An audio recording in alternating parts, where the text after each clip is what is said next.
30 دہشت گرد ہلاک۔ شمالی وزیرستان میں بھارتی اسپانسرڈ خوارج کی در اندازی ناکام۔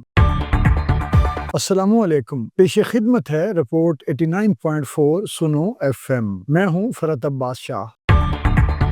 پاک فوج نے شمالی وزیرستان کے علاقے حسن خیل میں افغان سرحد کے قریب بھارتی اسپانسرڈ خارجی دہشت گردوں کی در اندازی کی کوشش کو ناکام بناتے ہوئے 30 دہشت گردوں کو جہنم واصل کر دیا۔ سیکیورٹی فورسز نے بروقت کارروائی کرتے ہوئے دہشت گردوں سے بھاری مقدار میں اسلحہ اور دھماکہ خیز مواد برآمد کیا۔ پاک فوج کے شعبہ تعلقات عامہ کے مطابق بھارت کی پشت پناہی میں چلنے والے دہشت گرد گروہ فتنہ الخوارج نے 1 اور 2 جولائی کی درمیانی شب شمالی وزیرستان کے علاقے حسن خیل میں در اندازی کی کوشش کی تھی، جسے سیکیورٹی فورسز نے کامیابی سے ناکام بنایا۔ اس کارروائی میں 30 دہشت گرد ہلاک ہو گئے، جبکہ ان سے اسلحہ، گولہ بارود اور دھماکہ خیز مواد بھی برآمد ہوا۔ ISPR کے مطابق سیکیورٹی فورسز نے بھارتی پراکسی گروپ کی نقل و حرکت کا بروقت سراغ لگا کر مؤثر کارروائی کی۔ پاک فوج نے اپنی پیشہ ورانہ مہارت اور انٹیلیجنس نیٹ ورک کا استعمال کرتے ہوئے علاقے کو ممکنہ تباہی سے بچایا۔